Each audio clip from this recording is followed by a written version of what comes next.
है तो हम सभी लोग एक झंडे के नीचे एक राय, एक मन बनाकर सरकार को अधिकृत करते हैं कि सरकार अब उसमें जो भी कार्रवाई राष्ट्र हित में, देश हित में, देश के सम्मान के हित में जो भी कार्रवाई करे, देश सरकार के साथ है। हमारी पार्टी, हमारे नेता माननीय अखिलेश जी ने भी साफ साफ कहा है कि हम सरकार के साथ हैं इस घड़ी में, और साथ साथ उन्होंने ये भी कहा है जो मरे हैं उनके परिवारजनों को कम से कम 10 करोड़ रुपए और एक सरकारी नौकरी, ये सारी चीजें हैं। लेकिन अब बयानबाजी के अलावा तो कुछ हो नहीं रहा है, होना चाहिए। बीजेपी आरोप लगा रही है कि कांग्रेस पार्टी के नेताओं पे बीजेपी ने पलटवार किया है। हाल में जो कांग्रेस के प्रदेश अध्यक्ष उत्तर प्रदेश का अजय रानी, ये सुनो, ये बयानबाजी का समय नहीं है, ये बयानबाजी का समय नहीं है, ये आतंकवादियों को मुंहतोड़ जवाब देने का वक्त है। यही देश की जनता चाहती है।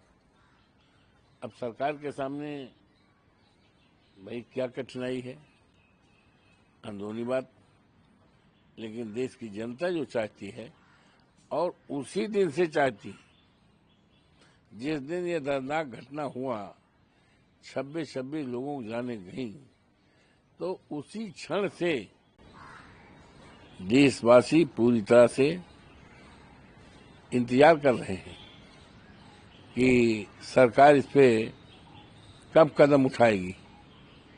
तो सरकार के कदम की प्रतीक्षा हो रही है। सरकार बयानबाजी कर रही है, ये बयानबाजी का वक्त नहीं है, ये सीधे सीधे देश के सामने आना चाहिए। लेकिन कांग्रेस पार्टी के नेताओं की तरफ हमलावर है कि आप ऐसे समय में ये सब आप मजाक उड़ा रहे हैं। अरे छोड़िए, अजय राय क्या हैसियत है। अजय राय हम क्या बोलेंगे, अजय राय को मैं नोटिस नहीं लेता।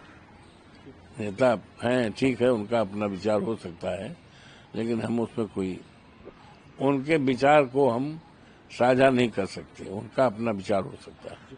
सुप्रीम जितने उस मामले में जो याचिका दाखिल हुई थी, सबको एक तरह से बंच करके, मर्ज करके एक साथ सुनवाई कर रहा है सुप्रीम कोर्ट, आपको क्या उम्मीदें हैं कोर्ट से? देखिए, हमारी न्यायपालिका का गौरवशाली इतिहास रहा है और समय समय पर देश हित में तमाम ऐसे फैसले किए, देश हित में, देश में आपसदारी भाईचारा कायम करने के लिए तमाम ऐसे महत्वपूर्ण फैसले किए हैं। तो हमें अपने देश की न्यायपालिका पर पूरी तरह से भरोसा है कि माननीय उच्चतम न्यायालय का जो भी आदेश होगा राष्ट्र हित में होगा, देश हित में होगा।